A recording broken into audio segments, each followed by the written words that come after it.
오늘 우리에게 주신 말씀은 창세기 20장 1절에서 18절까지의 말씀인데 우리 한번 1절에서 11절까지만 다 함께 봉독하도록 하겠습니다.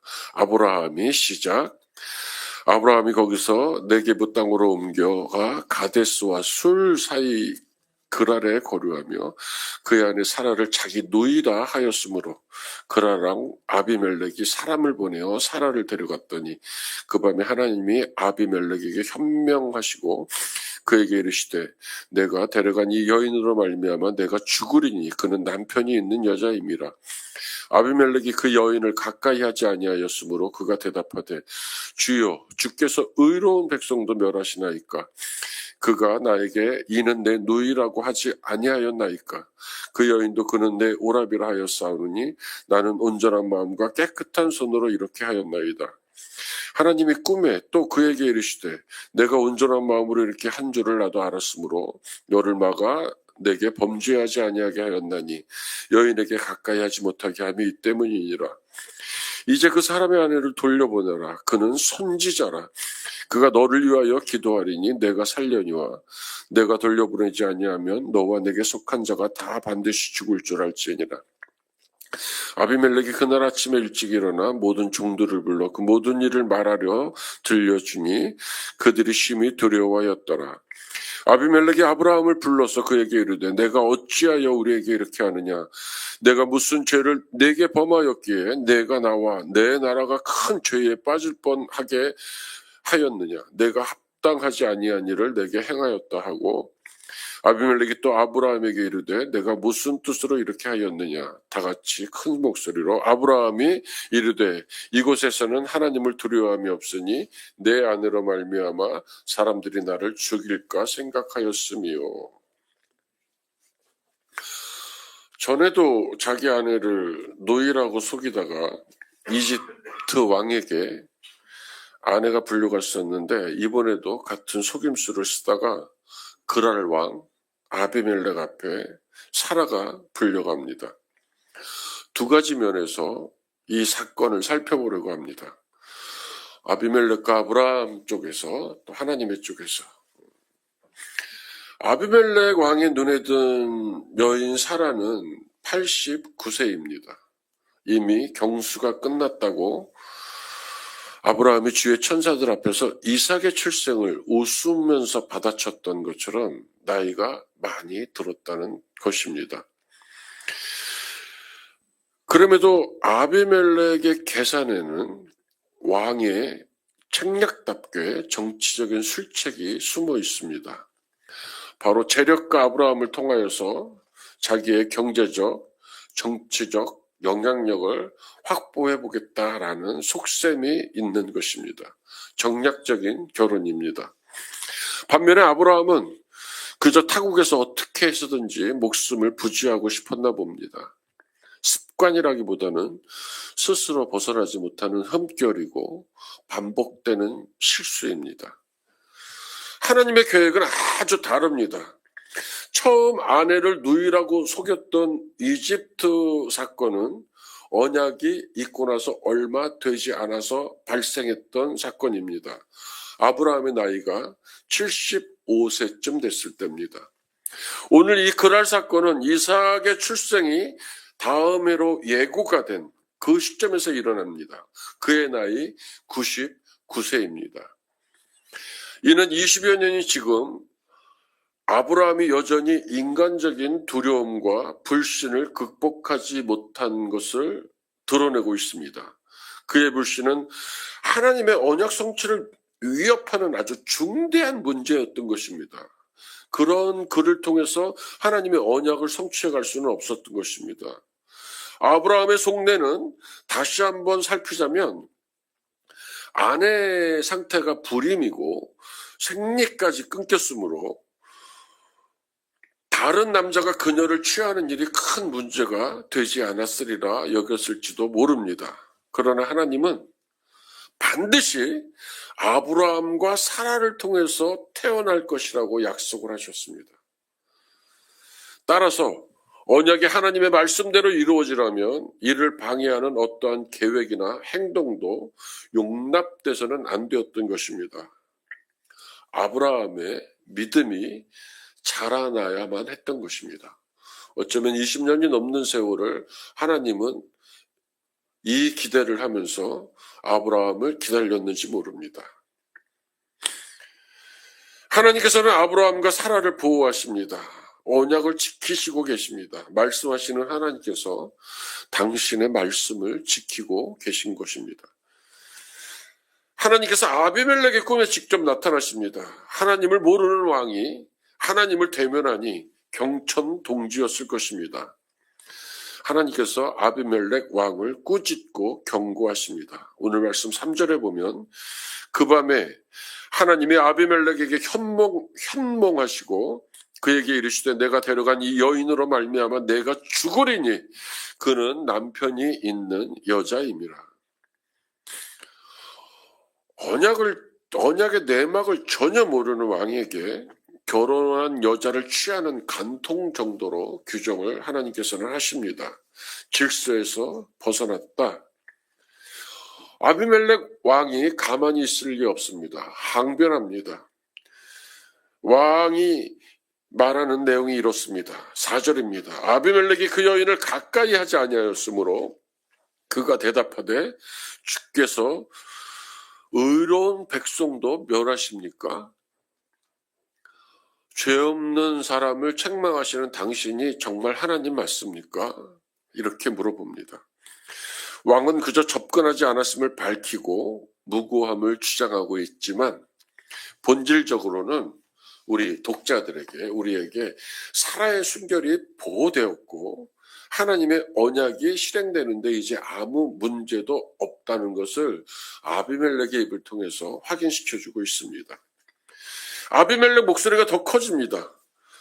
먼저 속인 것은 아브라함입니다. 사라입니다. 자신은 그저 그들의 말을 믿고 합법적으로 사라를 데리고 간 것입니다. 그러면서 자신은 온전한 마음과 깨끗한 손으로 행했다라고 항변합니다. 자기는 의로운 백성인데 억울하게 죽을 처지에 놓였다고 지금 호소를 하고 있는 것입니다. 그 이후에 하나님께서 대답하십니다. 그 대답에는 오늘 우리를 향하신 하나님의 마음이 숨어 있습니다.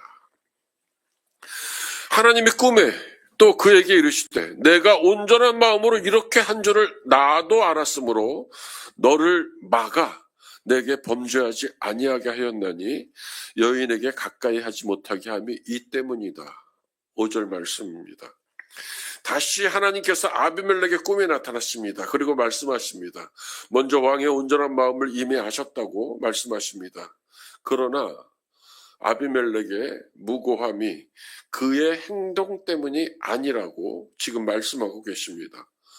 하나님께서 직접 막으셨고 사라를 건드리지, 원어적으로는 가까이 하지 못하게 하셨다는 것입니다. 하나님이 아브라함과 사라의 인생을 주관하신다는 말입니다. 사실 그들의 인생은 거짓말하는 인생이었고 속이는 인생이었고 아직 하나님이 원하는 믿음의 분량에 자라지 못한 믿음이었고 처세술적인 믿음이었고 하나님의 언약을 받은 99세에 하나님과 오랜 세월 동행한 아브라함에게는 질책당할 만한 믿음의 상태였음에도 불구하고 하나님이 아브라함과 사라의 인생을 주관하기 때문에 내가 아비멜렉의 마음과 행동을 막았다라고 하나님이 말씀하고 계십니다.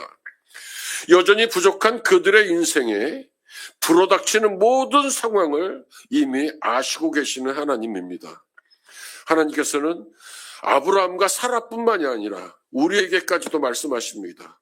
너의 그 연약함, 너의 부족함, 너의 나약함, 그로부터 시작되는 그 문제들을 막으시고 건드리지 못하게 하신다고 말씀하십니다. 우리의 삶을 주관하시고 다스리시는 분이 하나님이시기 때문입니다. 오늘 요 작은 성경 구절에 이렇게 하나님의 깊은 마음이 있습니다. 오늘 그랄에서의 아브라함을 보면 여전히 나약한 인간일 뿐 복의 근원으로서 인품이 전혀 보이지 않습니다. 여전히 두려움에 갇혀 궁색합니다.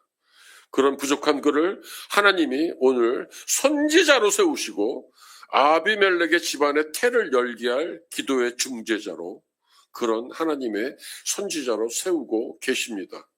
그렇게 하나님께서는 아브라함의 인간적인 부족함에도 그를 높이시고 계십니다. 이분이 우리가 믿는 전능하신 엘샤다이의 하나님이십니다.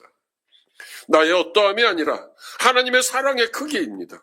하나님의 사랑의 넓이이고 하나님의 사랑의 깊이인 것입니다. 우리가 실패를 경험하고 있는 삶의 현장에서 하나님은 우리가 거룩한 나라의 제사장으로 사명을 감당케 하시도록 인도하실 것입니다. 하나님의 은혜로 아브라함과 사라의 삶이 하나님의 언약 앞에서 온전히 회복됩니다. 아비멜렉의 결백이 입증되고 아브라함의 선지자적 중보 기도로 그와 아비멜렉 집안의 태가 열립니다. 아브라함이 아브라함을 통하여 베푸시는 놀라운 은혜입니다. 이제 우리는 보게 될 것입니다. 사라의 닫힌 태도 열릴 것이고 아브라함을 통해 이삭이 태어날 것입니다. 저희 교회에서도 예배 때마다 예배 전에 기도실에 모여서 중보기도하는 중보기도 팀이 있습니다. 이 중보기도의 능력은 대단합니다. 우리의 능력으로 우리가 하나님을 불러내는 것이 아니라 우리가 어떠함 속에서도 하나님을 신뢰하며 하나님을 우리의 중보 기도로 하나님을 신뢰하며 기도했을 때 하나님의 능력이 임해서 하나님이 하나님의 일을 하시게 하는 겁니다. 이 중보 기도는 우리가 담임 목사님을 위해서, 설교하는 부족한 종들을 위해서, 교회에서 사역하는 이들을 위해서 대표 기도하고 헌신하고 청소하고 식당 봉사를 하고 방송하고 이런 팀들을 위해서 우리가 중보할 때 하나님이 그 기도를 들고 우리의 어떠함이 아니라 하나님의 사랑과 하나님의 넓이와 깊이와 하나님의 높이로 크기를 가지고 임재하셔서 하나님이 일하시는 것입니다. 이처럼 믿음은 우리의 믿음의 여정에 있어서 매 순간마다 요청이 됩니다. 오늘 성경을 길게 우리가 이 창세기를 보면서 가슴이 아린 것은 아브라함은 좀처럼 자기를 위하여 하나님께 기도하지 않습니다. 실수투성입니다. 이번 사건을 통해서 하나님의 시선이 이방인에게도 있음을 우리는 알게 됩니다. 어떨 때는 세상이 우리보다 더 성숙할 때가 있어서 가슴이 아픕니다. 우리의 부족함을 통해서도 일하시는 하나님을 지금 보고 있습니다. 이제 아브라함은 믿음의 조상으로 성큼성큼 자기의 믿음을 키우며 하나님과 동행해 나갈 것입니다. 열국의 아버지가 될 것입니다. 기다리시는 하나님을 신뢰하며 믿음의 삶을 살아가게 될 것입니다. 때로는 재촉하시고 심히 꾸짖기도 하시지만 그 경책하심은 우리를 위함입니다. 더욱이 하나님은 우리를 위해서 친히 질고도 지실 것입니다. 우리의 믿음도 점점 자라가서 그리스도의 분량에까지 이르기를 축복합니다. 오늘 아브라함과 사라의 삶의 현장에서 일하시는 언약의 하나님은 우리를 자녀 삼으신 아빠 하나님입니다. 저를 한번 다 보시겠습니다. 저를 따라서 고백합니다. 하나님 사랑합니다. 오늘 하나님 사랑하시면서 하루 행복하게 벅차게 승리하는 삶을 사시기를 주님의 이름으로 축원합니다.